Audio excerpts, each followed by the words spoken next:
ભરૂચ અંકલેશ્વર જૂના national highway number 8 ઉપર જાહેરમાં મેડિકલ વેસ્ટનો નિકાલ કરાયો હોવાની ઘટના સામે આવી છે। અંકલેશ્વર પંથકમાં હવે કોઈપણ જાતના કચરાના નિકાલ કરવાનું આશ્રય સ્થાન બન્યું હોય તેવા દ્રશ્યો સામે આવી રહ્યા છે। ખાસ કરી તાજેતરમાં રાસાયણિક કેમિકલ નિકાલ ઔદ્યોગિક વસાહતની કંપનીના પ્રદૂષિત નિકાલની ઘટના છાસવાડે બની રહી છે। આ વચ્ચે અંકલેશ્વરમાં જાહેરમાં મેડિકલ વેસ્ટ નિકાલ કરવામાં આવ્યો હોવાની ઘટના સામે આવી છે। અંકલેશ્વર ભરૂચ રોડ શામળાજી સોસાયટીથી ભરૂચ તરફ જતા ટ્રેક પર કેટલાક અસામાજિક તત્વો દ્વારા જાહેર આરોગ્યને નુકસાનકારક મેડિકલ વેસ્ટનો નિકાલ કરવામાં આવ્યો હતો।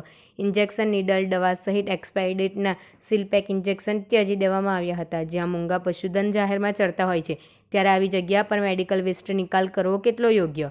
મેડિકલ વેસ્ટ નજરે પડતા જાગૃત નાગરિક દ્વારા આ અંગે જીપીસીબીમાં ફરિયાદ કરતા ટીમે સ્થળ પર તપાસ કરી ત્વરિત અસરથી મેડિકલ વેસ્ટ ઉઠાવડાવી તેનો વૈજ્ઞાનિક ઢબે નિકાલ કરવા સ્થાનિક સંસ્થાને તાકીદ કરી હતી।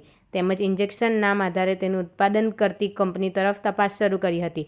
તો ઘટનામાં પ્રાથમિક કંપની અથવા મેડિકલ એજન્સી દ્વારા તેનો નિકાલ કરવામાં આવ્યો હોવાનું અનુમાન સામે આવ્યું છે।